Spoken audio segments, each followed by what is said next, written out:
मुख्य रूप से तो दो विषय हैं। विषय दोनों इसलिए पहले बता रहा हूं कि आपके पास कुछ बौछार करने के लिए कुछ हो तो अपना तैयारी कर लो पहले। बाकी कुछ सूचनाएं हैं अलग से, वो बाद में दे दूंगा। एक विषय तो है हमारा जो वर्षा के बाद सामान्यतः शिकायतें रोड्स की बहुत आती हैं और रोड्स कई डिपार्टमेंट करते हैं, तो उसके लिए हमने इस कॉम्प्रिहेंसिव एक प्लान बनाई है सभी डिपार्टमेंट्स की मीटिंग करके, चाहे उसमें पीडब्ल्यूडी है, चाहे एचएसवीपी है, मार्केटिंग बोर्ड है, एचएसआईडीसी है, हमारे टाउन कंट्री प्लानिंग का भी कुछ पोर्शन उसमें रहता है, जैसे एफएमडीए, जीएमडीए। तो ऐसे ये सारे डिपार्टमेंट है, उसके बारे में चर्चा करूंगा। और दूसरा विषय है आजकल शिक्षा को लेकर के अनाप शनाप बयानबाजी लोग कर रहे हैं, स्कूलों को लेके, अध्यापकों को लेके, तो वो भी जो एक ठीक पिक्चर है वो आपके सामने मैं रखना चाहूँगा। तो आप उस पर भी पूरा अभी तक जो आपने उसका एनालिसिस किया होगा, जो लोग उल्टी सीधे प्रचार करते हैं, उसमें से कुछ बातें आपके पास ध्यान में हो तो ज़रूर ध्यान कराइए। बिल्कुल ट्रांसपेरेंसी से सारी बात आपके सामने रखेंगे। बाकी दो तीन चीज़ें सूचनार्थ हैं, वो बड़ा विषय नहीं है। तो पहले तो मैं सड़कों का विषय आपके सामने रखूंगा कि हमारी सड़कें, जैसे मैंने बताया कि 5-6 डिपार्टमेंट हैं, PWD, HSMB, urban local bodies, HSIDC, HSVP, town country planning, और एक है नेशनल हाईवे। लेकिन नेशनल हाईवे का काम हमारे पास नहीं होता, वो सब national highway authority of India वो उसको देखती है, और वो हमारे बहुत अच्छे काम चल रहे हैं, उसके बारे में कई बार बता चुका हूँ मैं। जहाँ तक मार्केटिंग बोर्ड का विषय है, इसमें जो काम पहले पूरे हो चुके हैं या जारी है उसके बारे में ज़्यादा चर्चा नहीं कर रहा मैं, लेकिन अभी जो काम सब नीचे से फीडबैक लेने के बाद जिन पर अभी काम शुरू करना है, फ्रॉम एडमिनिस्ट्रेटिव अप्रूवल से लेकर फिर फाइनेंस की, और फिर उसके बाद उसका टेंडरिंग प्रोसेस उसको कंप्लीट करना।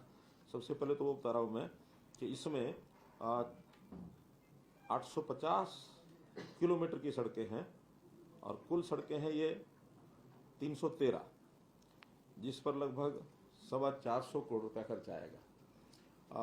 मार्केटिंग बोर्ड की सड़कें सामान्यतः जो वहाँ फीस आती है, मार्केट फीस, उसी में से बनाई जाती हैं, क्योंकि अभी पिछले 2-3 वर्षों से ये जो फीस आने का क्रम है ये थोड़ा कम हुआ है। कुछ तो 3 कानूनों के कारण से, कुछ हमने उसमें रेट कम कर दिए, और कुछ एमएसपी से रेट ज़्यादा मिलने के कारण से बिक्री मंडियों से बाहर होने लगी, तो उसके कारण से स्वाभाविक है मार्केट फीस उसमें से पिछले 3 साल कम आई है। फिर भी हमने कहा कि इन सड़कों को सबको बनाएंगे। डिपार्टमेंट ने, यानी हमारे बोर्ड ने कहा कि हमको 150 करोड़ रुपये अतिरिक्त मिल जाए तो ये सारी सड़कें बना देंगे। वो पैसा एचआरडीएफ के फंड में से विदाउट इंटरेस्ट उनको उपलब्ध कराया जाएगा, ताकि उनके पास जब पैसा आएगा तो वापस दे सकेंगे।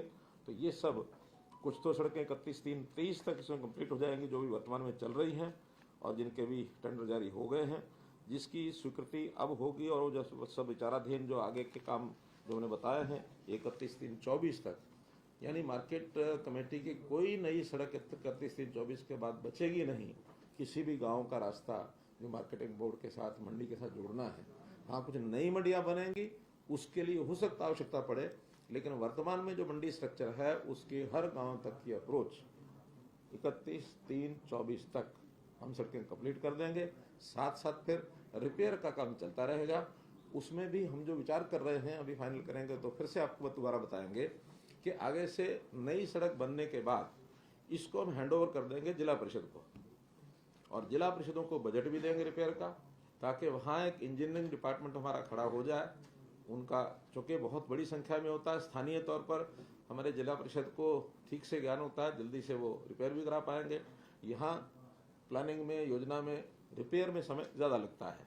एक दूसरी बात, अब जो नई सड़कें बने, पहले हमारी जो मेथोडोलॉजी है, उन सड़कों का जो प्रकार है वो WBM को क्या कहते हैं, वाटर बॉर्न, हाँ, तो वो थोड़ा उसकी जो क्वालिटी होती है, उसका जो स्पेसिफिकेशन होते हैं वो उतने बढ़िया नहीं होते हैं जितने पीडब्ल्यूडी के होते हैं। तो इसको हम बदल करके और अब सब सड़कें ब्लैक टॉप बनेंगी, और ब्लैक टॉप बनने के बाद उनकी आयु, खर्च ज़्यादा आएगा, लेकिन चूँकि अब गांव में भी वाहनों का आना जाना, ट्रैफिक का जो काफ़ी संख्या उसकी बढ़ गई है, अब मूवमेंट जो है गांव से भी वाहनों की काफ़ी होती है, तो जल्दी सड़कें न टूटें, इसलिए उसको ब्लैक टॉप करने का उस पर बजट थोड़ा ज़्यादा लगेगा, लेकिन अब आगे से वो सब करेंगे। कुल मिलाकर के लगभग 12,500 किलोमीटर सड़कें मार्केटिंग बोर्ड ये बनाई हुई है, और जो रिपेयर करते हैं ये इसका साइज है। दूसरा है B&R। इसी प्रकार B&R की भी उनकी सड़कें तो खैर डिमांड ज़्यादा है, लेकिन फिर भी हमने जो अभी प्रपोजल बनाया उसमें सभी 90 की 90 विधानसभा क्षेत्रों में हम लोगों ने सड़कों का जो चयन किया है, और वो भी विधायकों से काफ़ी लोगों से बातचीत हुई है और भी करेंगे। लेकिन जो इम्पोर्टेंट सड़कें हैं 90 विधानसभाओं में, वो अगले 1.5 साल में कुल 2750 किलोमीटर सड़कें ये बनेंगी। 1150 ये सड़कें हैं बनेगी या रिपेयर होंगी, और इस पर 1660 करोड़ रुपया ये खर्च आएगा। इसकी प्लानिंग डिपार्टमेंट ने बनाई है। अब अगले 15 दिन में, 1 महीने में सारा इसका क्लियरेंस लेकर के, और हम जो है टेंडर की प्रोसेस पूरी करके इस काम को चालू कराएंगे। छोटे काम हैं वो जल्दी हो जाएंगे, थोड़े लंबे काम है वो वही फिर मार्च 24 तक ये कंप्लीट करेंगे। और इसके बाद मैं समझता हूँ PWD की भी जो छोटी सड़कें हैं ग्रामीण क्षेत्र की हैं वो काफ़ी कंप्लीट हो जाएंगी। फिर तो बाद में रिपेयर का काम बचेगा। हमने अभी बजट सेशन में कहा था कि आगे से नई सड़कों के साथ साथ रिपेयर के काम पर भी प्रमुखता रहेगी, तो बजट का 50% रिपेयर में ही लगाएंगे, ताकि रिपेयर की जो शिकायतें हैं वो ना आए।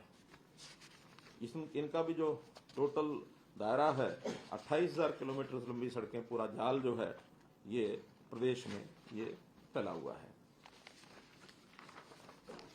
फिर है HSVP की कुल 112 किलोमीटर की ऐसी सड़कें हैं जो या तो काम हो रहा है या टेंडर प्रक्रिया अधीन है। ये बहुत बड़ी संख्या नहीं है, लेकिन फिर भी जहां जहां सेक्टर हैं इस समय सबकी जानकारी ले ली गई है, और वो 112 किलोमीटर की सड़कें लगभग 36 करोड़ रुपया, ये इसका काम बहुत शीघ्र ये पूरा हो जाएगा।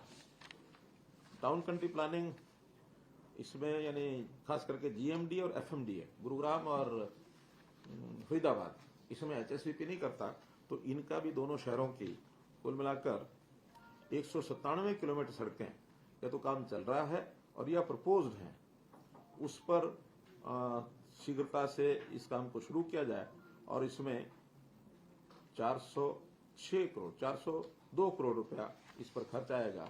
ये काम भी इनको प्लानिंग अपनी बना ली है इन्होंने, इस पर भी हम लोग आगे काम कर रहे हैं। इसके साथ अर्बन लोकल बॉडीज, इसमें भी सभी शहरों से और वहाँ की रिक्वायरमेंट डिमांड मंगवा ली गई है। कुल 506 किलोमीटर सड़कें जिसकी कॉस्ट 141 करोड़ रुपया आएगा। अब ये सड़कें चूंकि सब जो बजट होता है स्थानीय निकायों का, जहाँ जहाँ का बजट है वही अपना अपना काम करेंगे।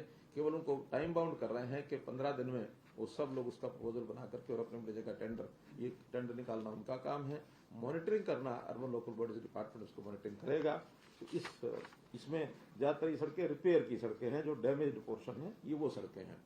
नई सड़कों के लिए एक योजना जिसकी मैं अभी घोषणा कर रहा हूँ, और वो भी आपके माध्यम से ये मिलेगी कि शहरों की जितनी नई सड़कों का प्रपोजल आएगा उसमें हम उनको जो सामान्य बजट हम पहले से देते हैं, यानी स्टेट फाइनेंस का, सेंट्रल फाइनेंस या अन्य स्कीमों का, तो अब ये नई सड़कों की एक स्कीम, इसमें पहले तो सारी सड़कें स्थानीय बॉडीज को बनवानी होती थी, लेकिन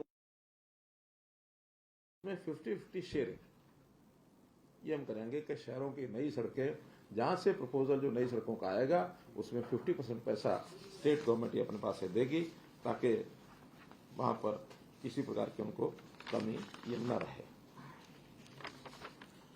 HSIDC की भी जितने भी एस्टेट्स हैं उन सब एस्टेट्स के 24 एस्टेट्स हैं जो बड़ी बड़ी हैं, खास करके रोहतक, बावल, फरीदाबाद, राई, बड़ी, शाह, पानीपत, करनाल, ये सब का मिलाकर टोटल लेंथ 822 करोड़ रुपए 822 किलोमीटर हैं, जिसमें 653 किलोमीटर तो ठीक दशा में हैं, 273 किलोमीटर ऐसी हैं जो अभी जो पहले से कॉन्ट्रैक्टर्स के डिफेक्ट लायबिलिटी पीरियड में हैं, उनको भी मैं HSEDC के जो यहाँ अधिकारी बैठे हैं वैसे भी हम डिफेक्ट लायबिलिटी को भी मॉनिटर करेंगे कि वो टाइम से वो ठीक करें। कई बार मॉनिटरिंग में कमी रह जाती है, उनको लगता है हमारा जो 3 साल का 5 साल का पीरियड है उस बीच में रिपेयर नहीं होती। हर 6 महीने में उनकी सड़कों की सर्टिफिकेशन ये HSIDC के अधिकारी करेंगे कि वो किस कंडीशन में है, और अगर कंडीशन ठीक नहीं है तो टाइम बाउंड तरीके से वो ठीक करें, नहीं तो उनको फाइन करें, नहीं तो ब्लैकलिस्ट करें, नहीं तो उनको उनका काम फिर वर्क चार्ज के नाते से दूसरा डिपार्टमेंट से करा के पैसा उनसे चार्ज किया जाए। और अभी जो डिपार्टमेंट ने खुद करनी है वो 168 किलोमीटर है, जिसके ऊपर 74 करोड़ रुपए का ये खर्च आएगा। ये प्लानिंग HSIDC ने अपनी जो है ये बना ली है। तो ऐसे ये सब विभाग सड़कों के इस काम को पूरा करेंगे। ये हमने पिछले 15 दिन में 2 बार सभी विभागों के साथ बैठ करके और ये सब किया है। इसके साथ दूसरा विषय है शिक्षा। शिक्षा क्षेत्र में जिस मैंने बताया, लंबा इतिहास अगर मैं करूं तो पिछले 17-18 साल में 2004 के बाद स्कूलों की संख्या ये कम ज्यादा होती रही है, और कम ज्यादा होने का कारण भी डिमांड जो है वो ज्यादा उसका एक फैक्टर रहा है। डिमांड के साथ साथ वहां की बच्चों की संख्या और वहां की कितनी आवश्यकता है, इस पर शायद पहले कभी ध्यान नहीं किया गया, और उस डिमांड में number of teachers, number of students के हिसाब से, या एक जो बड़ा विषय पिछले सालों से चलता रहा जिसको बहुत ध्यान नहीं दिया गया कि एक भवन में 4 प्रकार के अलग अलग स्कूलों को 4 स्कूलों की मान्यता दे दी। यानी एक ही भवन में वहां पहली से 5वीं प्राइमरी स्कूल है, उसी भवन में 6ठी से 8वीं मिडिल स्कूल है, उसी भवन में 9वीं से 10वीं हाई स्कूल है, और उसी भवन में 11वीं 12वीं सीनियर सेकेंडरी स्कूल है। 4 स्कूल मान करके और 4 हेड वहां नियुक्त कर दिए। ये नहीं ध्यान में रखा कि एक जो स्कूल है जिसको मानो 9वीं 10वीं है या 11वीं 12वीं है, 2-2 क्लासेज हैं, कई बार तो सेक्शन ही एक होता है, और वहां टीचर जो के सब्जेक्ट वाइज होते हैं, तो जिन टीचर्स को एक मिनिमम पीरियड 30 पीरियड 35 पीरियड पढ़ाने होते हैं सप्ताह में, उनको पढ़ाने का स्कोप ही नहीं है। यानी 2 क्लासेज है, रोजाना 2 पीरियड पढ़ाएंगे तो 15 पीरियड 14 पीरियड हो, 14 भी 7 दिन है, 6 दिन है तो 12 पीरियड। इसके बाद वो कहता मुझे तो फिजिक्स के 12 पीरियड ले लिए, मैं क्या करूं। कसूर उनका भी नहीं है, ये हमारी व्यवस्था का दोष था। अब हमने ऐसे स्कूलों का एक भवन में वो जो जितने भी उसके विंग हैं उन सबको एक स्कूल मानेंगे। प्राइमरी तक है तो केवल प्राइमरी मानेंगे, अगर वो 8वीं तक है तो उसको मिडिल मानेंगे, 10वीं तक है तो हाई मानेंगे, सीनियर सेकेंडरी 12वीं तक तो 12वीं मानेंगे। एक हेड होगा उस स्कूल का, बाकी सब विंग इंचार्ज रखेंगे ताकि उस विंग की छोटे मोटे जो एडमिनिस्ट्रेटिव काम है उसको वो देख सकें, लेकिन हेड एक होगा, और वही सभी टाइम टेबल से लेकर के और टोटल बच्चों के वेलफेयर के नाते से जो जो स्कीमें होंगी वो बनाएंगे। 11वीं 12वीं का भी जो पीजीटी टीचर है वो 9वीं 10वीं को भी पढ़ा ही सकता है, ऐसा तो नहीं पढ़ा सकता, तो उसको पढ़ाने के लिए 4 क्लासें मिल जाएंगी सब्जेक्ट वाइज। 4 सेक्शन अगर वो डेली मिलते हैं तो 6 चौक 24 तो हो ही जाएंगे। और भी इसकी अतिरिक्त विषय भी एक अध्यापक कई बार एक विषयों के बाद दूसरे विषय के भी उसको पहले ही पूछा जाता है आपका सेकंड सब्जेक्ट कौन सा होगा, तो जो सेकंड सब्जेक्ट है उसको तालमेल बैठा करके और टाइम टेबल में उसको जो मिनिमम पीरियड है आगे एजुकेशन को लोग कितने होते हैं पीजीटी 36 पीरियड होते हैं पीजीटी टीचर के, तो सप्ताह के 36 पीरियड उसको पढ़ाने को मिल जाए तो एक तरफ तो उसको काम पूरा मिलेगा, दूसरे स्टाफ जो है वो जो बार बार रहता है कि कम है उसकी पूर्ति हो जाएगी, और तीसरा सरकार का खर्च भी बचेगा। एक ऐसी स्थिति आपके सामने मैं रख रहा हूं जो मैं भी खुद बड़ा हैरान हूं कि देश भर में पर student per year school class तक 12वीं तक सबसे ज्यादा खर्च हरियाणा का है। फिगर मैं नहीं कोट करूंगा क्योंकि अभी मुझे उसमें जरा और ऑथेंटिसिटी उसमें चाहिए, जरा डिपार्टमेंट से मैंने मांगा है, लेकिन इतना जरूर है कि ये बजट और ये खर्च पर स्टूडेंट हमारा सबसे ज्यादा है, इसलिए इसके कारण से कठिनाइयां भी हैं। और उसी कारण से न आवश्यकता होते हुए भी पिछले सालों में, खास करके कांग्रेस के समय में, सीट्स को क्या सैंक्शन कराना, नंबर ऑफ पोस्ट सैंक्शन करा लो। सैंक्शन पोस्ट में और आवश्यकता में बहुत बड़ा गैप है, जिसके कारण से बार बार ये कहते हैं कि इतनी पोस्टें खाली हैं। मानो उदाहरण के लिए हमको आवश्यकता है 80,000 टीचर की और सैंक्शन है 1,26,000। 80,000 तो आज है, आवश्यकता 95,000 समथिंग है। तो 25-30,000 तो पोस्ट सैंक्शन ज्यादा है, आवश्यकता कम है। अभी आलोचना स्वाभाविक होगी, तो इसलिए हर साल रिव्यू करेंगे, रैशनलाइजेशन करेंगे बच्चों की स्ट्रेंथ के हिसाब से, क्योंकि एक जो बच्चों का रेशो, टीचर पीपल रेशो 1:30, ये एक आइडियल है। हमारे यहाँ कभी 1:20 हो जाता है, कभी 1:21 हो जाता है, कभी 24 हो जाता है, 30 तो बहुत दूर की बात है। इसलिए इसको एक रैशनलाइजेशन करके और इस काम को हम करने वाले हैं। इसमें एक विषय है ट्रांसफर ड्राइव। ट्रांसफर ड्राइव 2016 से हम कर रहे हैं और हमारी पॉलिसी ऐसी है कि पूरे देश में काफी प्रांतों ने इसको अडॉप्ट किया है और इसका जो सेटिस्फेक्शन लेवल है, आप सुनकर के आपको सबको अच्छा लगेगा। 16 में 87%, 17 में 90% और 17 में फिर जो टीजीटी के जो और इनके ट्रांसफर हुए प्रिंसिपल्स के, वो 98% सेटिस्फेक्शन है। 19 में 18 में नहीं हुए ट्रांसफर, 19 में जो प्रिंसिपल्स, हेडमास्टर, टीजीटी के, ये 94% सेटिस्फेक्शन है। 19 में फिर ESHM एलिमेंट्री स्कूल हेडमास्टर और टीजीटी, इनके मिला के 90%। तो इन 4 वर्षों में 16, 17, 18 में हुए नहीं और 19, 89,000 टीचर्स के ट्रांसफर हुए हैं और ओवरऑल लगभग 93-94% सेटिस्फेक्शन रेट ये रहा है। 20 और 21 में हम लोग ऑनलाइन ट्रांसफर कोविड के कारण से नहीं कर सके, क्लासेस भी डिस्टर्ब हो गई थी, ऑनलाइन कक्षा लग गई थी, सब लोग अपने घर से पढ़ रहे थे, यानी घर में ही पढ़ रहे थे बच्चे, घरों से टीचर पढ़ा रहे थे, इसलिए 2 साल वो नहीं हो पाया। अब इस वर्ष वो टीचर ट्रांसफर का सिलसिला सारा शुरू किया है। इसमें क्योंकि 2 साल हुआ नहीं, तीसरे साल हो रहा है, तो इसमें कई कठिनाइयां डाटा एंट्री की भी आ रही हैं, कहीं कहीं पोर्टल में भी कुछ गड़बड़ हो रही है। वो सब ठीक, तकनीकी खामियां जो हैं ये ट्रांसफर ड्राइव की, सब ठीक करने के बाद जब सबका डाटा जो उनको लोड करना है वो लोड हो जाएगा, उसके बाद ही ये ट्रांसफर हम करेंगे। उसके लिए हमने 2 बार शायद टाइम भी बढ़ाया है। अभी कब तक का टाइम है? आज सुबह 10 बजे तक का आज का था। तो हमको ये लगता है कि वो सारा डाटा ठीक भर गया होगा। फिर भी अगर कुछ शिकायतें आएंगी तो डिपार्टमेंट को 1 दिन के लिए बढ़ाना हो तो बेशक बढ़ा दें, लेकिन सेटिस्फेक्शन ये होना चाहिए हमने जो डाटा भरना था, जो उसकी इच्छा है। वास्तव में तो ये ट्रांसफर पॉलिसी का सबसे बड़ा जो उसकी विशेषता है कि टीचर की जो इच्छा है उसके हिसाब से अपने स्थान पर जाए। क्रम कैसे बनेगा? क्रम सीनियोरिटी से बनेगा। सीनियोरिटी कैसे बनेगी? प्रमुख उसमें फैक्टर है age. Higher the age senior he would be. Number of years, कितने सर्विस उसका है, वो नहीं है इसमें। हाँ, लेकिन उसमें भी कुछ कैटेगरीज को हमने प्रेफरेंस दी है। महिलाओं को है, महिलाओं में भी फिर आगे विडोज को और ज्यादा दी है, या जो डिजीज जिसको ऐसी है, इनक्योरेबल है, या जो कठिनाई है, तकलीफ है, या दिव्यांग हैं, ऐसे लोगों को प्रायोरिटी दे करके, और हमने उनको जो रिटायरमेंट के नजदीक जिन लोगों को ज्यादा बेनिफिट मिलता है, ऐसे बेनिफिट उनके नजदीक ले जाने के हमने दिए हैं। इसलिए सब सेटिस्फाइड हैं।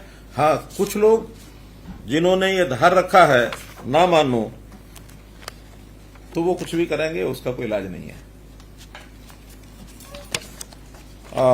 इसके बाद स्कूलों की संख्या। स्कूलों की संख्या में जैसा मैंने बताया कि बिल्डिंग में 1, 2, 3, 4 कितने ही स्कूल वो एक कागजों पर बना दिए जाते थे, जिसके कारण से सब स्कूलों की संख्या लगभग 14,000, 14,500, बल्कि एक बार तो ये 15,000 भी हो गई थी।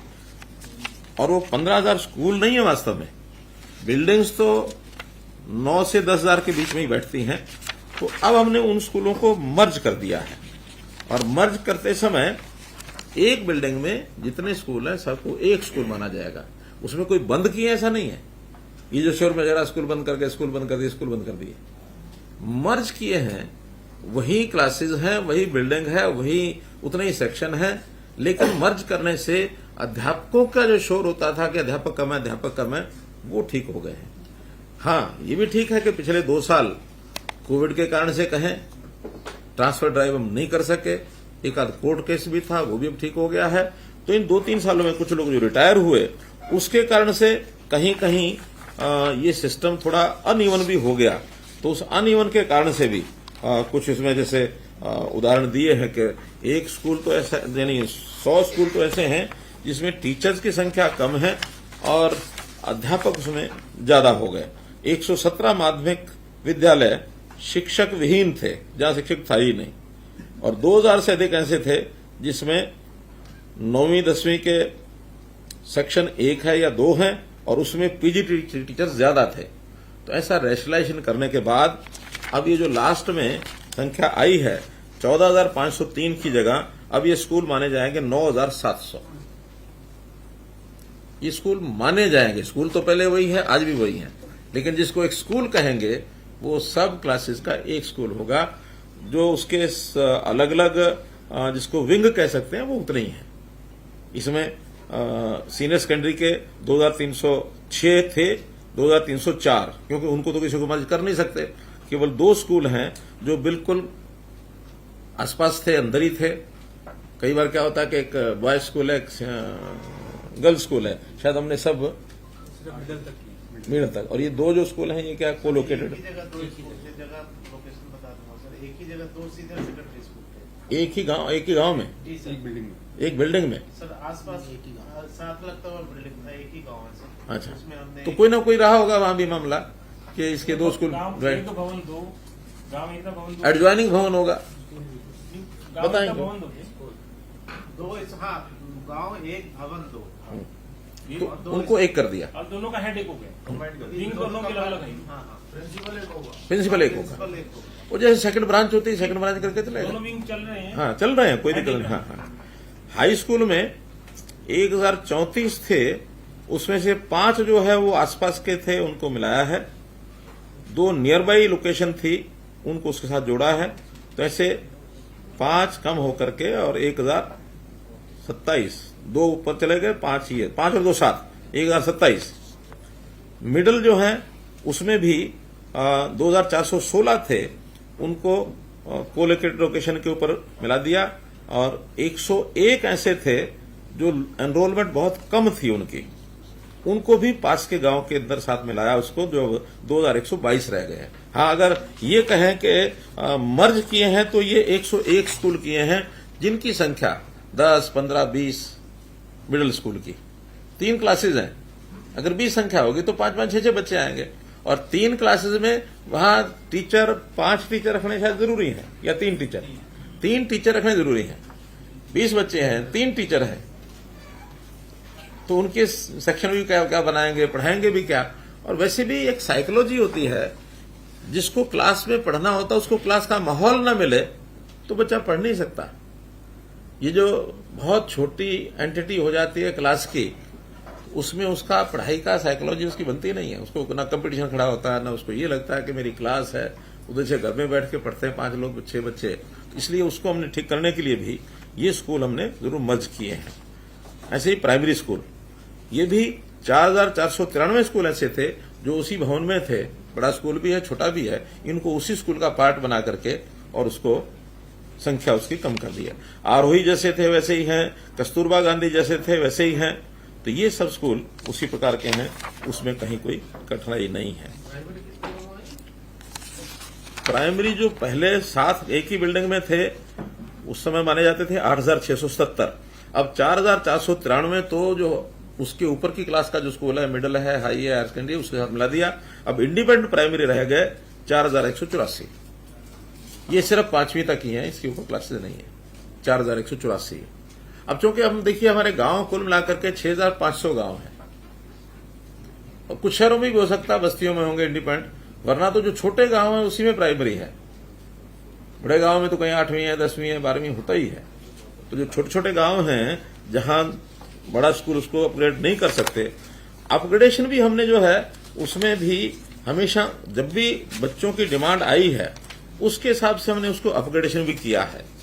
अपग्रेडेशन तो हर सरकार में होते हैं, कांग्रेस सरकार में भी अपग्रेडेशन हुए हैं, हमारे यहां भी अपग्रेडेशन हुए हैं।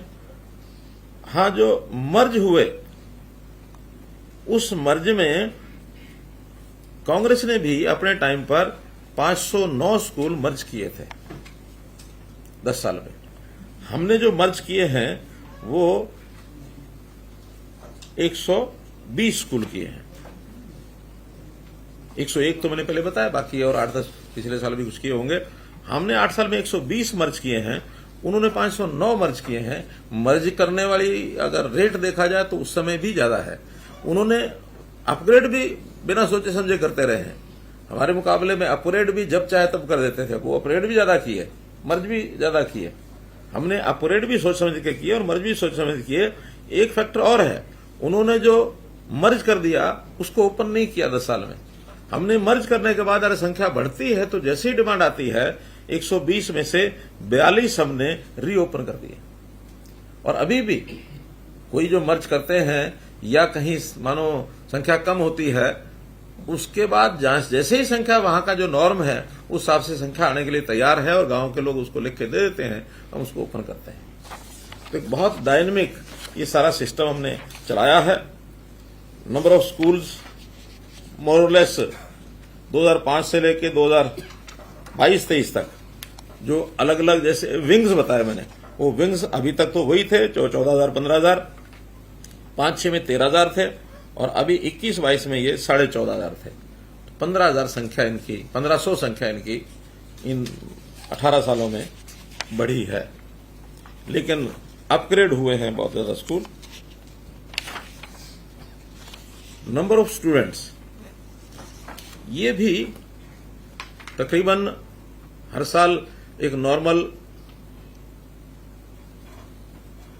कुल छात्र राजकीय विद्यालयों में 22 लाख से 27 लाख के बीच में ये चलते रहे हैं। एक वर्ष बीच में आया है जब आधार से सारा विषय जोड़ा गया था, उस समय हमारे यहां 3 लाख बच्चे एकदम कम हुए थे, क्योंकि जानकारी मिली बिना आधार के सरकारी स्कूल में भी नाम है, प्राइवेट स्कूल में भी नाम है। तो जब आधार से एडमिशन शुरू किया तो आखिर एक ही स्कूल में करा सकते, दूसरे स्कूल में एडमिशन होना बंद हो गया। तो उस वर्ष में 2.5 से 3 लाख बच्चे कम हो गए थे। बच्चे उतने ही थे, केवल एनरोलमेंट कम हो गई थी। हाँ, तो दुरुस्त हुआ है। तो इसलिए अभी भी सरकारी स्कूल में पिछले 21-22 में 24,87,000 ये बच्चे एनरोल्ड थे। इस वर्ष का डाटा अभी चूंकि एडमिशन क्लोज नहीं हुए हैं, इसलिए कब होगा ये क्लोज? सितंबर में 30 सितंबर को एडमिशन क्लोज हो जाते हैं स्कूलों के, तो 30 सितंबर को ये डाटा ये आपको दिया जाएगा। जहां तक टीचर्स की रिक्रूटमेंट का विषय है, अब हमने चूंकि सारा डाटा निकाल लिया है। हमारे यहाँ एक मेवात का कैडर अलग होता है, उसकी भर्ती अलग करनी पड़ती है, वो डिस्ट्रिक्ट कैडर है, और बाकी प्रदेश की अलग से करनी पड़ती है। तो जो कमी ऐसा नहीं कि नहीं है, जो पीआरटी टीचर्स हैं, प्राइमरी स्कूल टीचर्स, क्या पीआरटी बोलते हैं, हाँ, तो उनमें कमी नहीं है, बल्कि उसमें तो एक कठिनाई और आई है कि 4-5 साल पहले 1-2 बैचेज उनके एग्जाम हुए थे और उसमें से पहले एक का स्टे लगा, फिर दूसरे की भर्ती हुई, फिर दूसरे भी कोर्ट में गए। ऐसा कोर्ट ने फिर दोनों बैच को कहा कि नहीं, इनको आप ज्वाइन कराइए। दोनों को ज्वाइन कराया। ज्वाइन कराने के बाद संख्या बढ़ गई। संख्या बढ़ी चूंकि कोर्ट का ऑर्डर था, तो हमने उसकी रेशियो की चिंता न करते हुए उसको सबको एडजस्ट किया है। गेस्ट टीचर भी हमने एडजस्ट किए। अब आकर 5 साल के बाद उसमें से एक बैच को कोर्ट ने उनके एडमिशन को रद्द कर दिया। अब वो भी कितने हैं? 2000 के आसपास हैं। हालांकि उनकी रिक्रूटमेंट ठीक है, लेकिन अंतर इतना ही है कि वो लो मेरिट पर थे और उनका जो टेस्ट होता है एचटेट एडवर्टाइजमेंट के बाद दिया हुआ उन्होंने। जबकि कंडीशन ये होती है कि एचटेट का परीक्षा जो है एडवर्टाइजमेंट से पहले हुआ हो। वो उसमें एक लेकुना था, तो जिसके कारण से वो बाहर किया है, वो सब सड़क पर आ गए हैं। अब उन्होंने हाई कोर्ट में, सुप्रीम कोर्ट में अपनी एप्लीकेशन दी है। हम ये मानते हैं कि भले इतनी कमी उनकी है कि उन्होंने एचटेट बाद में किया है एडवर्टाइजमेंट के, लेकिन उनकी योग्यता में कोई कंप्रोमाइज नहीं किया गया। भर्ती उनकी ठीक हुई है। तो उनमें सुप्रीम कोर्ट में हमको भी अगर उनकी मदद करनी होगी तो हम करेंगे कि उनको भी आज की वैकेंसी मान करके और उनको भर्ती अगर करते हैं, तो बहुत से लोग रिटायर हो गए 5 साल में, तो आज हमारे पास उतनी वैकेंसी है कि उनको वापस एज न्यू रिक्रूटमेंट भी मानेंगे तो हम उनको एडजस्ट कर सकते हैं। ये सुप्रीम कोर्ट में जाएगा। अभी पीआरटी की कमी नहीं है, लेकिन टीजीटी और पीजीटी इसकी कमी है। लगभग हर सब्जेक्ट का हिसाब किताब रेशनलाइज के पास लगा दिया है। ट्रांसफर ड्राइव 2-4 दिन में जैसे ही पूरा हो जाएगा, उसी समय या उससे पहले भी हम कर सकते हैं। लगभग 5000, एक रफ फिगर बता रहा हूं, 5000 टीजीटी और 6000 पीजीटी, इनकी रिक्वेशन डिपार्टमेंट से कुछ एग्जैक्ट संख्या ऊपर नीचे आएगी, लेकिन लगभग 11000 से 12000 ये टीचर्स अभी ये इस अगले सेशन से पहले भर्ती हो जाएंगे। रिक्वेशन देंगे तो स्टाफ सिलेक्शन कमीशन को टीजीटी की भर्ती उनको दी जाएगी और पीजीटी की ये दी जाएगी पब्लिक सर्विस कमीशन को। ये भी कुछ वर्षों से विवाद चल रहा था, तो अब उसको हमने क्लियर कर दिया है कि पीजीटी की भर्ती जो है वो एचपीएससी करेगा, टीजीटी की भर्ती स्टाफ सिलेक्शन कमीशन करेगा।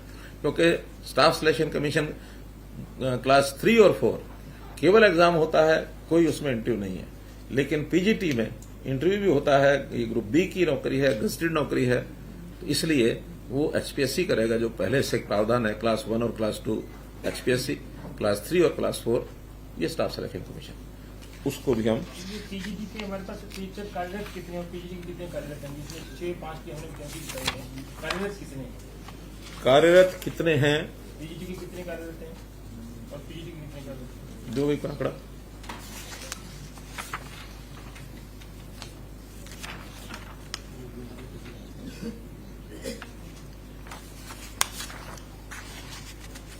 कुल जो भर्ती किए हैं वो तो मैं बता सकता हूं। ये भी बता दीजिए, जब तक वो अपना डाटा निकाल देते हैं एजुकेशन वाले। टीजीटी ये हमने आने के बाद 15 से 22 तक 2500 टीचर भर्ती किए हैं और पीजीटी 6100 भर्ती किए हैं। तो 25 और 6100, 8600 भर्ती हमने इन 8 सालों में की है। और अभी जैसे मैंने बताया कि कुल मिलाकर 11 से 12000 भर्ती और हो जाएंगी। और जब तक ये भर्तियां नहीं होती तब तक बहुत शीघ्र नई क्लास से शुरू होते ही हम इनको एचकेआरएम के माध्यम से भी आउटसोर्सिंग से भी भरेंगे। पीजीटी और टीजीटी, हाँ, जितनी जब तक भर्ती नहीं होती, ताकि कुछ समय के लिए वही लोग आएंगे वास्तव में जिन्होंने फार्म भरने हैं। बाद में उन्हीं में से जो लोग सिलेक्ट हो जाएंगे तो वो जाएंगे, उनकी जगह सिलेक्ट होंगे, तो इनको इतने ही समय में ये सिलेक्ट नहीं हुए तो बाहर होंगे। अगले सेशन से पहले, हाँ, अगले सेशन से पहले। इस सेशन से पहले इतना जल्दी तो नहीं हो सकता। 6 महीने 7 महीने तो कम से कम लगते हैं। ट्रांसफर ड्राइव का 2 दिन और बढ़ा दिया। नहीं, अभी वो आज देखेंगे, बढ़ाया नहीं है। हमने ये कहा कि किसी की शिकायत नहीं होनी चाहिए। तो हमारे पास 11,000 टीचर्स आने के बाद प्रदेश के किसी स्कूल में टीचर्स की कमी नहीं रहेगी। जो टाइम है वो बात अलग है। हाँ, जितनी आवश्यकता है उस आवश्यकता के हिसाब से सरप्लस भी नहीं रहेंगे। अभी कई जगह पर कई स्कूलों में सरप्लस हो जाते थे। आपने कवर कर लिया। हाँ, और इसमें सभी सब्जेक्ट्स में आवश्यकता रहेगी। सोशल स्टडीज, साइंस, गणित, संस्कृत, हिंदी, आर्ट्स, डीपी, गृह विज्ञान, संगीत, उर्दू, पंजाबी, सब की आवश्यकता इसमें इन्होंने निकाल रहे हैं। लेकिन अभी इनकी एग्जैक्ट फिगर जो है वो 1 दिन में आएगी, तो हमने वो सारा तैयारी कर रखी है। उसकी जो हमने संबंधित पदों की बात की थी 1,26,000 की, जिसमें से हमने अभी 38,000 के आसपास, इस बार बजट मॉनसून सेशन में 35,600 का फिगर दिया था कि इतने रिक्त पद हैं। अब वो ना मान के नहीं, केवल 11,000 पद माने जाए। अभी 11 से 12,000 निकलने वाला है। जो आ जाएगी, फिर भी एग्जैक्ट आते समय या मानो उसके बाद और कोई नई रिक्वायरमेंट आती है, क्योंकि सारी प्रोसेस में कई बार कोई अंतर आएगा भी सही तो उनको हम HKRN से ले लेंगे और अगली भर्ती में फिर करेंगे। 24,000 पद हमारे पास एक्स्ट्रा स्वीकृत पद होगी एक प्रकार से। ऐसा मान के अब तो चलो। सरप्लस पद होगी। हाँ हाँ, ऐसा मान के चलो। अभी इसको स्वीकृत रखेंगे लेकिन खत्म नहीं करेंगे, लेकिन बढ़े रहेंगे बस। शिक्षा का और कोई विषय नहीं, कोई एजुकेशन। एक विषय है चिराग योजना। ये भी जरा ठीक से जनता के सामने मैं रखने की कोशिश करूंगा आपके माध्यम से कि बहुत लोगों का ये कहना होता है कि भी हम अपने बच्चे को अच्छी पढ़ाई के लिए प्राइवेट स्कूल में भेजना चाहते हैं। हालांकि हमने अपने एजुकेशन का स्तर बहुत अच्छा किया है और हर बार प्राइवेट स्कूलों से छोड़ के बच्चे हमारे यहाँ भी आ रहे हैं, लेकिन कहीं कहीं दूसरी अभी भी है कि भी हम अपने प्राइवेट स्कूलों में पढ़ाएं। तो हमने जो गरीब विद्यार्थी है उसके लिए छूट दी है, जिसकी इनकम परिवार की 1,80,000 रुपए से कम है। ऐसे लगभग ये 40 लाख परिवार है। हालांकि इनमें से ज्यादा सरकारी स्कूलों में ही पढ़ते हैं। फिर भी अगर कुछ ऐसा प्राइवेट स्कूल में जाना चाहते हैं तो प्राइवेट स्कूलों को हमने एक ऑफर दी है कि हम आपको एक फीस, निर्धारित फीस देंगे। उनसे हम फॉर्म 6 भरवाते हैं। फॉर्म 6 में उनकी फीस तय होती है कि हम 5वीं तक कितनी, 8वीं तक कितनी, 10वीं तक कितनी, 12वीं तक कितनी ये फीस लेंगे। वो एक प्रकार की परमिशन होती है सरकार की। तो उसमें हम 700 रुपया या उस स्कूल की निर्धारित फीस अगर उससे कम है तो वो प्राइमरी के लिए, 900 रुपया 6ठी से 8वीं के लिए, 900 या 900 से कम अगर उनकी अपनी फीस है तो, और 9वीं से 12वीं 1100 रुपया या उससे कम जो उनकी अपनी फीस है। ऐसे ये फीस सरकार देगी, आप उनको एडमिशन देने के लिए तैयार है कि नहीं है। अब उसमें अभी तक हमारे पास लगा है 24,000 विद्यार्थियों को एडमिशन करने के लिए उन लोगों ने ऑफर किया, 381 प्राइवेट स्कूलों ने। हमने छूट भी दी है, लेकिन अभी बहुत बड़ी संख्या में टीचरों यानी विद्यार्थी वहां नहीं गए हैं। इसमें लगभग 2,400-500 ऐसा कोई संख्या, तो ऐसी संख्या ये अभी गई है। लगभग 2,500 बच्चे गए हैं, लेकिन और भी जाते हैं। तो हमें उसकी कठिनाई इसलिए नहीं है कि हमारी उनको फीस नहीं देनी है, चाहे सरकारी स्कूलों में पढ़े चाहे प्राइवेट में पढ़े। सर, इनकी फीस स्कूल को जाएगी या डायरेक्ट बच्चे को जाएगी, कैसे पेमेंट करेंगे? वो तो आधार कार्ड नहीं, परिवार पहचान पत्र के हिसाब से उसका एडमिशन है, तो उनको नहीं देनी है, ना लेनी है ना देनी है, स्कूल को ही जाएगी। हाँ, स्कूल को डीबीटी होगी। स्कूल जितने बच्चों का वो अपना एडमिशन का क्लेम करेंगे वो हम यहाँ वेरीफाई करेंगे, उसके बाद स्कूल को भेजेंगे। हाँ, अगर अब कोई सीबीएसई होगा, कोई हरियाणा स्कूल होगा, वो तो स्कूल जैसा है वैसा ही होगा। हमने भी सीबीएसई के अपने स्कूल बनाए हैं जो संस्कृति मॉडल स्कूल हैं, उसमें भी अब डिमांड काफी है। अभी तो 138 स्कूल हैं जो हमने जो चल रहे हैं। हमारी 500 स्कूल खोलने की अगले इस वर्ष की योजना है। तो उसके अंदर भी, क्योंकि वहां भी फीस 180 तक की बिल्कुल नहीं है, 180 से ऊपर होगा तो वहां भी थोड़ी फीस रखी है हमने। वो एक प्रकार का फीस का पैटर्न कि भी जो पे कर सकता है उससे फीस लेनी चाहिए। उसका लेवल भी अच्छा है, स्टैंडर्ड भी अच्छा होगा, उसका कैडर भी टीचर्स का वो अलग होगा। अभी जो स्कूल हमने निकाले हैं कि जो प्राइमरी स्कूल हैं और जिनकी फीस 700 या इससे कम फॉर्म 6 में परमिशन ली हुई है, ऐसे स्कूल हैं 1553। मिडिल स्कूल हैं ऐसे 1764 और 9वीं से 12वीं हाई और सीनियर सेकेंडरी वो है 3299। तो ऐसे कुल मिलाकर 6500 स्कूल ही ऐसे हैं जो हमारी फीस रेंज जो हमने दी है उसके बराबर या उससे कम फीस लेते हैं। तो मुझे लगता है कि हम इन सबको भी कहेंगे तो ये एडमिशन देने के लिए तैयार रहेंगे। उनको तो अपना फीस लेकर के बच्चों को पढ़ाना है। तो हाँ, जो उनका और कोई एडमिशन का क्राइटेरिया कोई होगा, मेरिट है या कुछ और है, उसको उनको तोड़ने के लिए नहीं कहेंगे। लेकिन अगर बच्चा वहां जाकर एडमिशन लेना चाहता है तो इनकी फीस वो सरकार देगी, ऐसा ये हमने प्रावधान बनाया। तो अगर परिवार पहचान पत्र से ये पता चल गया हो कि जो हमारे स्कूल सरकारी स्कूलों में बच्चे दाखिल हैं, ये कितनी आय तक के वाले परिवार हैं, जो 180 तक के कितने परिवारों के बच्चे हैं? अभी देखिए सरकारी स्कूलों में तो डिफरेंशिएशन किया नहीं हमने, अभी उसमें नहीं निकाला हमने। हाँ, उसमें अगर हम निकाल के बताना चाहें तो सरस्वती मॉडल स्कूल जो है उनका पता लग सकता है, क्योंकि वहां तो फीस वहां भी 180 से नीचे फ्री है, वहां पता लग जाएगा। तो मित्रों, 2 विषय तो ये थे। अब और 2-3 विषय हैं। पीजीटी का बता रहे हैं। हाँ, आज की डेट में कितने हैं? सर पीजीटी ये हमारा आरओएच, रेस्ट ऑफ हरियाणा और मेवात दोनों कार्ड को कंबाइन करके बता रहा हूँ वर्किंग पोजीशन में। पीजीटी 25,182 हमारे रेगुलर हैं, 1606 वर्किंग जो गेस्ट टीचर्स हैं, टोटल मिला के हो गए 26,788। और अगर इसी में टीजीटी की हम बात करें तो 16,697 वर्किंग रेगुलर हैं, 4,822 गेस्ट टीचर्स हैं टीजीटी काडर में, टोटल हो गया संख्या 21,519।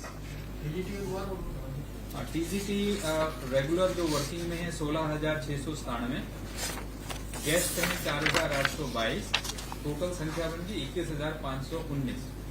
और अगर जेबीटी की हम बात करें पीआरटी 27,648 रेगुलर हैं हमारे पास, 5,508 वर्किंग हैं जो गेस्ट हैं और टोटल संख्या 33,156। एक सूचना के लिए है ये, हमारा जो स्टाफ सिलेक्शन कमीशन है उन्होंने एक मैसेज हमको दिया है, तो आपकी जानकारी के लिए बता रहा हूं कि उन्होंने जो अपना पोर्टल बनाया हुआ है उसमें कठिनाई आ रही है।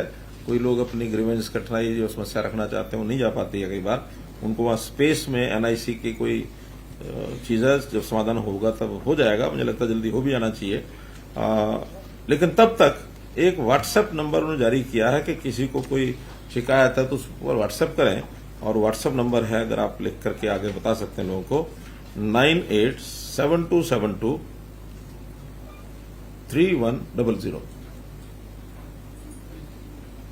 9872723100 ये उनका व्हाट्सएप नंबर है। और ये अगर सबको पता लगता है तो लोग अपनी शिकायत को इस व्हाट्सएप सुविधा पर उसका उपयोग कर सकते हैं। एक स्कीम हमने टाउन कंट्री प्लानिंग की दी थी, जो सीएलयू जो प्रोजेक्ट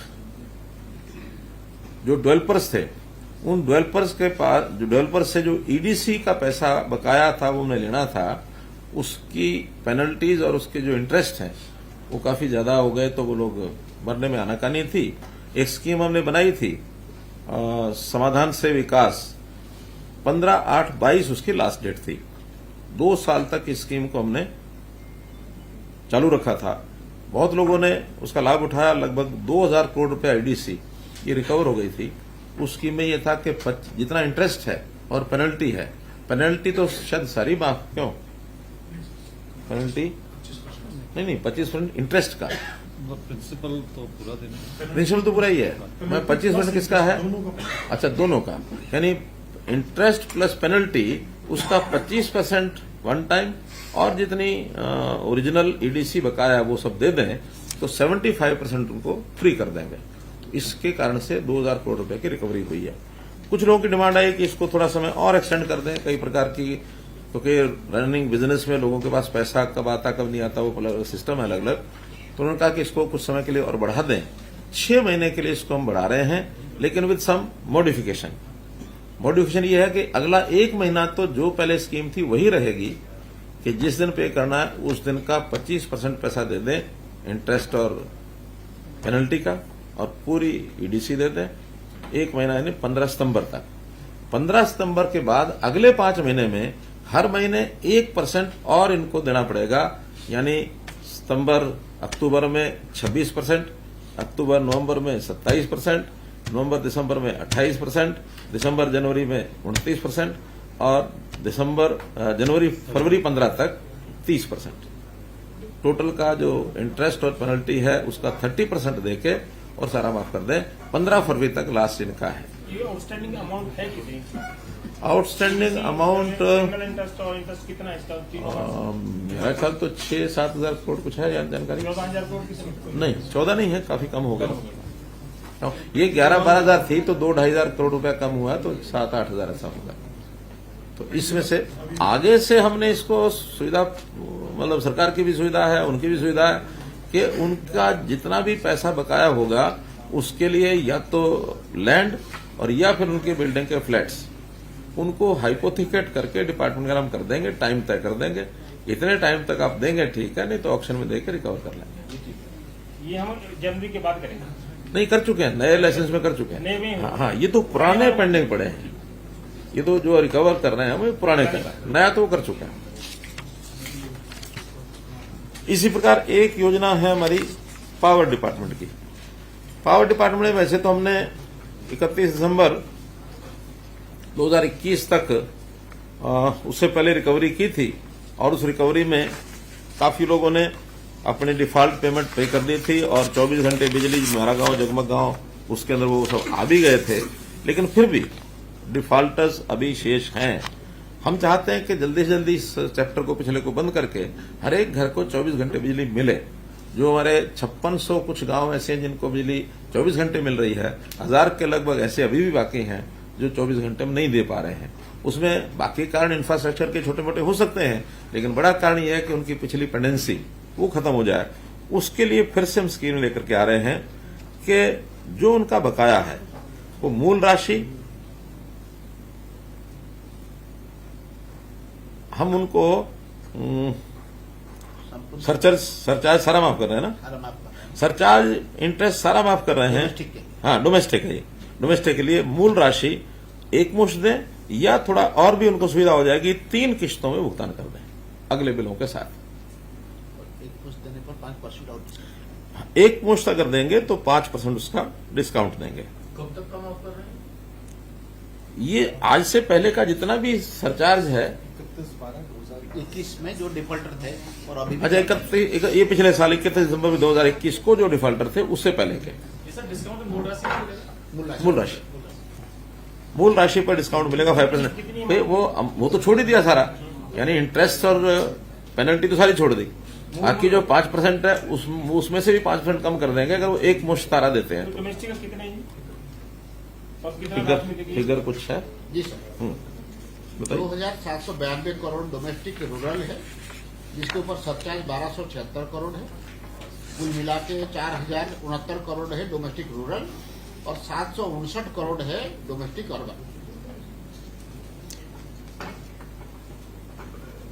759 पे तो सरचार्ज नहीं है। सरचार्ज शामिल है उसमें 74 करोड़।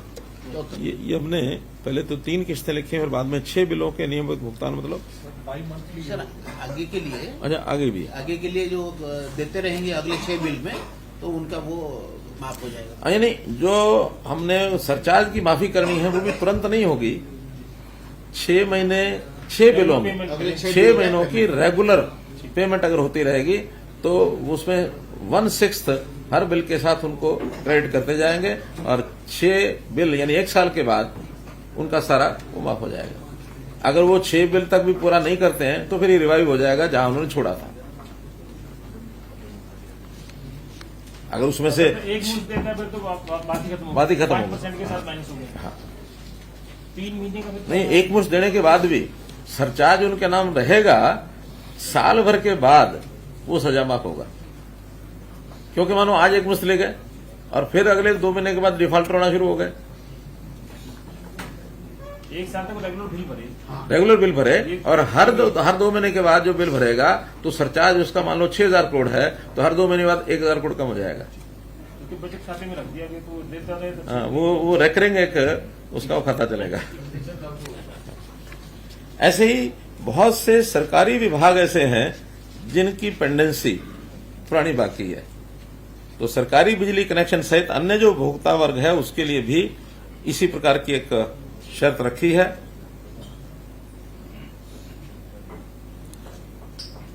ये सरकारी 10% क्या है? नहीं सर, तो सरकारी में हम पूरा सरचार्ज माफ कर रहे हैं। उसमें 528 करोड़ रुपए प्रिंसिपल अमाउंट है और 95 करोड़ रुपए सरचार्ज है। तो वो 528 करोड़ अगर पेमेंट तुरंत हो जाता है तो ये 95 करोड़ माफ है। तो इनको भी एक 10% वार्षिक दर से अगर वो नहीं भरता है तो नहीं, उनका जो पिछला सरचार्ज है उसकी गणना 10% वार्षिक दर से होगी बजाय 18% के। पहले 18% होती थी। सरकार पर भी सरकार ब्याज डालती रहती है। बिजली निगम को फायदा तभी लगता है। बिजली निगम में पैसे चाहिए। बिजली निगम वाले अधिकारी हमारे मजबूत हैं। नगर निगमों में तो डुअल बेस पे हाँ, वो तो सारे सरकारी हो गए वो। पीड़ित भी फरीदाबाद के पैसे सरकार ने भरे थे बिजली वाले। कमर्शियल और इंडस्ट्रियल का भी है सर। यदि कुछ विवाद कोर्ट्स में अगर गए हुए हैं वो भी इस स्कीम का फायदा, अगर कोर्ट से अपना केस वापस ले लें तो इस स्कीम का फायदा उठा सकते हैं। उसमें एक और पार्ट है सर, जो नॉन डोमेस्टिक यानी कमर्शियल है और इंडस्ट्रियल है, उनके लिए भी surcharge over for the first time हम दे रहे हैं। लेकिन उसमें जो 18% सरचार्ज लगता है उसके बजाय 10% सरचार्ज पे कैलकुलेशन करेंगे। अगर वो प्रिंसिपल अमाउंट इकट्ठे दे देते हैं, उनके सरचार्ज को कम करके 10% के रेट पे कैलकुलेट करेंगे और उनमें भी वही अगले 1 साल के बिल वो रेगुलर पे करते रहेंगे, तो उनका सरचार्ज। इनके कनेक्शन नहीं कटे, जो बिल नहीं भरा उनके कनेक्शन इसमें 2 पार्ट हैं, जिनमें पीडीसीओ कटे हैं और जिनमें पीडीसीओ नहीं कटे। पीडीसीओ वाले कितने, ये जो हमारे डोमेस्टिक वाले रूरल अर्बन, ये तो जो बिल ही नहीं भर रहे तो वैसे ही हम उनके ऊपर खड़ी है, कनेक्शन तो दे ही नहीं सकते। 20-22 लाख को भुगता तो होंगी प्रदेश की। वो रूरल एरिया में हमारी पीडीसीओ करके अगर हम छोड़ देते हैं तो फिर उनको वापस लाना सिस्टम में संभव नहीं होता, और रूरल एरिया में चोरी के खिलाफ एनफोर्समेंट उतना कारगर नहीं है। आपने देखा होगा जो मेरा जगमग पॉलिसी है, ये पॉलिसी में धीरे धीरे उन लोगों को जो एक टाइम में हमारे लोगों को गांव में नहीं जाने देते थे, आज वो रेगुलर बेल के कर रहे हैं। इसीलिए वो रूरल डोमेस्टिक में या रूरल एग्रीकल्चर में हम पीडीसीओ को उतना स्ट्रिक्टली फॉलो नहीं करते। पर ये हमारी कंज्यूमर कितने, हाँ वो मैं डिटेल आपको एक स्कीम और हम ट्रांसपोर्ट डिपार्टमेंट की ओर से ला रहे हैं, घोषणा कर रहे हैं। इसमें परिवहन विभाग का 31 मार्च 2017 तक, क्योंकि उस समय तक गुड्स टैक्स और पैसेंजर टैक्स ये अलग अलग होता था। पैसेंजर टैक्स वसूल करते थे ट्रांसपोर्ट डिपार्टमेंट के लोग और गुड टैक्स वसूल करते थे एक्साइज टैक्सेशन के, ऐसे ही ना सर पैसेंजर गुड्स टैक्स था, दोनों ही एक्साइज सेवा करता था। और अब व्हीकल टैक्स होता था जो वो मोटर व्हीकल ये करते थे। बाद में फिर ये सारा ट्रांसपोर्ट डिपार्टमेंट की तरफ कर दिया था, उसमें एक्साइज टैक्सेशन को फ्री कर दिया था। तो उसके बाद तो वो सारा अपना वसूल कर रहे हैं, लेकिन उससे पहले का भी बहुत बकाया है। और ऐसा जो बकाया Punjab passenger and good tax act के अंतर्गत उसमें 2100 करोड़ रुपया के लगभग ये वसूली करनी शेष है। वाहन कर भी है, ब्याज है, जुर्माना है। कुल वाहन है 2,62,715 जिनकी तरफ ये बकाया है, और 17 तक जो उनका कर है वो 778 करोड़ और 17 तक ब्याज है 761 करोड़, और फिर 17 से लेके अभी 31/3/21 तक 574 करोड़, तो ऐसा कुल मिला के 2113 करोड़ है। इसके लिए एक स्कीम ला रहे हैं कि जैसे ही स्कीम घोषित होती है, इसके 90 दिन की अवधि के अंदर वो स्वैच्छिक भुगतान करें, और उस भुगतान में जो मूल कर है वो मूल कर प्लस उस मूल कर का 25% एक साथ भुगतान कर दें, सब खत्म। यानी कुल मिला के मूल कर है इसमें 768, बाकी तो सब उस 17 तक का ब्याज और उसके बाद का ब्याज, यानी कुल 1300 करोड़ रुपया उसमें ब्याज है, 1350 करोड़। तो 768, और अगर सभी 25% उसमें दे देते हैं तो लगभग 200 करोड़ रुपया और आएगा।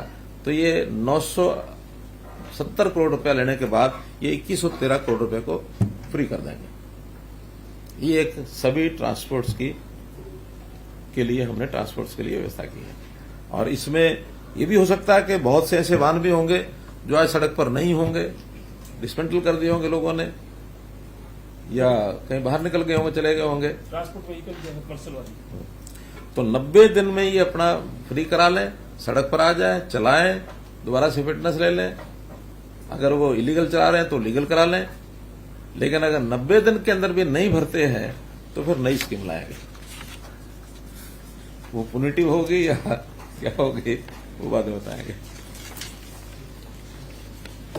एक विषय आजकल चल रहा है, अब जैसे हम नागरिक दुनिया के लोग कोविड से जैसे जूझते रहे इतने वर्षों तक, और कोविड के कारण से बहुत प्रकार के अनुभव और बहुत प्रकार की समस्याएं उसमें से निकले, लेकिन फिर भी अच्छी बात यह है कि दुनिया में अब वो खौफ कोविड का नहीं है।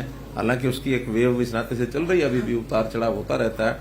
आज भी लगभग 2800 केस पॉजिटिव हरियाणा में है कोविड के, लेकिन वो वैसे जैसे पहले समस्या थी वैसी नहीं है।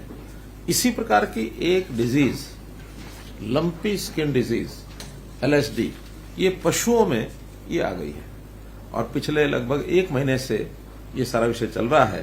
तो इससे 3,497 गांव ये लगभग प्रभावित हैं, यानी देखा जाए तो आधे से ज्यादा हरियाणा है। और इसमें जो गौशालाएं हैं वो भी 600 में से लगभग 286 गौशालाएं ये उसमें प्रभावित हो चुकी हैं। कुल आज जो प्रभावित पशु हैं, नहीं जो आज नहीं जो हो चुके वो 52,544, जिसमें से ठीक हो गए 29,104। तो लगभग 23,000 पशु आज भी जिनको कहना चाहिए कि जैसे एक्टिव हम उसमें कहते थे, तो आज भी एक्टिव है। और इसमें से जो मृत्यु का आंकड़ा है ये भी जो ऑफिशियल 633 है, 633 बताया जा रहा है, लेकिन इनफॉर्मली कुछ लोग ज्यादा भी बता रहे हैं। अब मालूम नहीं है सब चीजें ठीक से वहां दर्ज हो रही हैं कि नहीं हो रही हैं, लेकिन फिर भी हमने इस पर थोड़ा सा ध्यान करने के लिए अपनी चीफ सेक्रेटरी साहब को इसका इंचार्ज बना दिया है। पशुपालन विभाग और बाकी सारे विभाग मिल करके ग्राम विकास, पंचायती राज विभाग और एनिमल हस्बेंड्री, ये सब मिल करके उसको जो मुख्य काम है उसमें वैक्सीनेशन का सभी के लिए अफेक्टेड है सर? सभी के लिए अफेक्टेड है लगभग कम ज्यादा जिले पंजाब के साथ साथ लगने वाले सिरसा से लेकर के और इधर अंबाला पंचकुला तक ये जिले ज्यादा अफेक्टेड है। इधर पलवल, मेवात, फरीदाबाद, गुड़गांव, झज्जर उधर थोड़ा कम है। जीटी रोड भी इधर थोड़ा कम है। क्यों ऐसे ही ना? 3 जिले हैं सर, सोनीपत, रोहतक, रेवाड़ी। यहाँ से सर अभी तक हमारी 0 रिपोर्टिंग, बाकी भी कम है थोड़ा, लेकिन ये जिले ज्यादा है। सिरसा, फतेहाबाद, जींद है, कैथल है, अंबाला है, यमुनानगर है, कुरुक्षेत्र है। ये जिले कम हुआ कुछ या अभी प्रकोप बढ़ रहा है? सवाल ये है। कम तो अभी नहीं है। कुल मिलाकर के रेगुलर सा जैसे होता है ना, आज से 4 दिन पहले ये संख्या 40,000 थी, आज 52,000 है। तो 2-3 हजार पशु रोजाना नए इसमें जुड़ रहे हैं। अभी तक जो टीका लगा है 2,45,000 पशुओं को टीका लग चुका है। लगभग 19.5 लाख पशु हैं प्रदेश में और इन 19.5 लाख सभी पशुओं को हम आने वाले समय में टीके को उपलब्धि का क्या है? टीके का सर सारा टीका ज्यादा असर ले लिया। 20 लाख का जो टीके की खुराकें हैं सर, वो हमारे पास सर सभी जिलों में डिस्ट्रीब्यूट कर दी। तो टीका ले लिया गया। अब तो केवल उसको जो डिपार्टमेंट के लोग हैं उसमें गांव-गांव जाकर के और टीका लगा रहे हैं। 29 तारीख तक। और हमारा जो लुआस यूनिवर्सिटी है वो भी लीड कर रही है। उनके भी जो स्टूडेंट्स हैं, डॉक्टर्स हैं, इंटर्न्स हैं, वो सब फील्ड में अब चले गए हैं। एनिमल हस्बेंड्री के जो डॉक्टर जितने भी डिस्पेंसरीज जितनी हैं, 1700 के लगभग डिस्पेंसरीज हैं, तो वो सब डिस्पेंसरीज के लोग इस काम में लग गए हैं और अब इनको टीका लगाया जा रहा है। कुल मिलाकर मित्रों ये सब विषय थे। मैं समझता हूं कि अपनी ओर